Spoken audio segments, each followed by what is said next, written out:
सांगोल्याचे माजी आमदार शहाजी बापू पाटील यांच्या ऑफिसवर रात्री छापे टाकण्यात आलेत।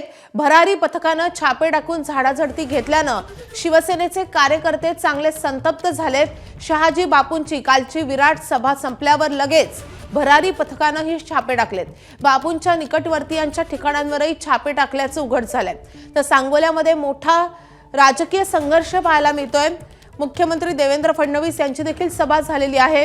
शिवसेना आणि भाजप यांच्यामधला संघर्ष सांगोल्यामध्ये टोकाला पोहोचलेला आहे आणि आता याच पार्श्वभूमीवर निवडणूक आयोगाच्या भरारी पथकाने शहाजी बापूंच्या ऑफिसवर छापेमारी केली आहे। या संदर्भात अधिक अपडेट देण्यासाठी आपले प्रतिनिधी सुनील दिवाण आपल्या सोबत आहेत। सुनील, छापेमारी झालेली आहे, छापे टाकण्यात आलेले आहेत शहाजी बापूंच्या कार्यालयावर आणि यामध्ये नेमकं काय सापडले आणि या सगळ्या छाप्यानंतर शहाजी बापूंची काय प्रतिक्रिया? खर तर माधवी, काल रात्री शेवटची सभा ह्यांनी ठेवली होती। शहाजी बापूंनी रात्री 10 वाजता सभा संपल्यानंतर ते ज्यावेळी कार्यालयात गेले त्यावेळी त्यांच्या पाठोपाठ हे पथक आलं होतं निवडणूक आयोगाचं आणि त्यात एलसीबीची पोलिसांची टीम होती, भरारी पथक होतं आणि अक्षरशः संपूर्ण कार्यालयाची तपासणी केली। जी लोक आत होती त्यांना आतून बाहेर जाऊ दिले नाही आणि संपूर्ण आत असलेली लोक, आतली कपाट, बॅगा सर्व चेक केले आहेत।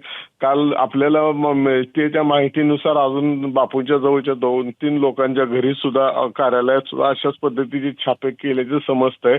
मात्र याची अधिकृत माहिती अजून कोणाकडे काही झालेली नाहीये।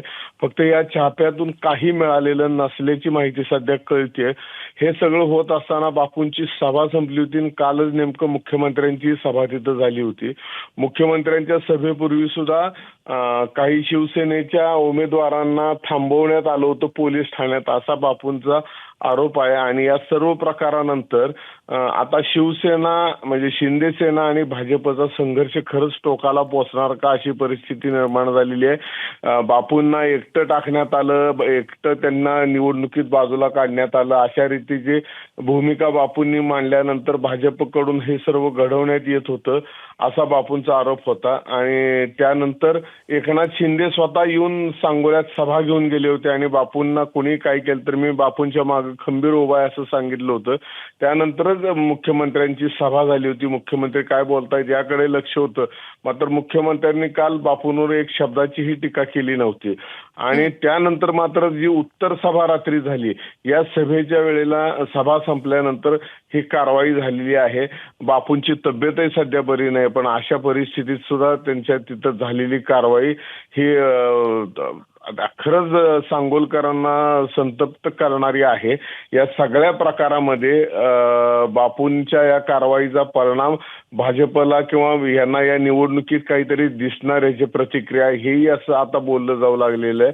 कारण ज्या पद्धतीने तिथं लढत चाललेली आहे, शहाजी बापूंचे कट्टर विरोधक म्हणून ज्यांच्याकडे बघितलं जातं ते शेतकरी कामगार पक्ष आणि माजी आमदार दीपक साळुंखे यांच्याशी भाजपनं सांगोल्यात युती केलेली आहे आणि त्या युतीतून बापू बाजूला आहेत आणि त्यामुळेच ते लोकांची फार मोठा रिस्पॉन्स बापूंना तिथे मिळताना दिसत होता। नक्कीच खूप मोठा संघर्ष आपल्याला सांगोल्यामध्ये भाजप आणि शिवसेनेमध्ये पाहायला मिळतोय आणि आता या छाप्यानंतर शहाजी बापूंची नेमकी काय प्रतिक्रिया असणार हे पाहणे तितकंच महत्त्वाचं आहे। सुनील दिवाण, तुम्ही या संदर्भात महत्त्वाची माहिती दिली, धन्यवाद या सगळ्या सविस्तर माहितीसाठी। एबीपी माझा, उघडा डोळे बघा नीट।